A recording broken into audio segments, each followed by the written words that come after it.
জবানবন্দি দিতেছেন না, আপনাকে বাধ্য করে আপনি জঙ্গি এই জবানবন্দি নেওয়ার জন্য আপনার সামনে আপনার স্ত্রীকে নিয়ে এসেছে। ভাইরা আমার, আমরা তো জীবনের বিনিময়ে আমি আমার মায়ের সম্ভ্রম রক্ষা করতে চাই, আমি আমার বোনের সম্ভ্রম রক্ষা করতে চাই। চক্ষু বন্ধ করে ভাবি আমার সামনে আমার স্ত্রীকে কেউ ধর্ষণ করবে আর দুনিয়ায় বেঁচে থাকবো তা হতে পারে না। ভাইরা আমার, আমার রোজাদার বোনকে এই র্যাবের আলে মুহুর্মুহু ধর্ষণ করে তারপরে জবানবন্দি নিয়েছে এই বদমাইশ শাহবাদী এনজিওবাদী নারীবাদী গুলা এই আলে মুক্তিদের বিরুদ্ধে দাঁড়ায় না।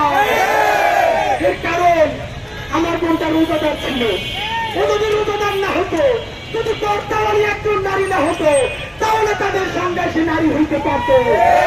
ভাইরা আমার, আমি বলি যে নিচে সেও নারী, যে ফুল প্লেস করে সেও নারী, যে ঘন্টা করে চলে সেও নারী, যে টি শার্ট করেছে সেও নারী।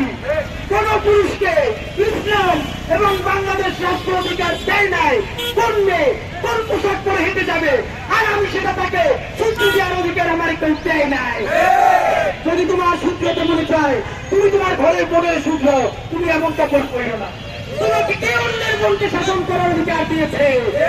বাংলাদেশের মানুষ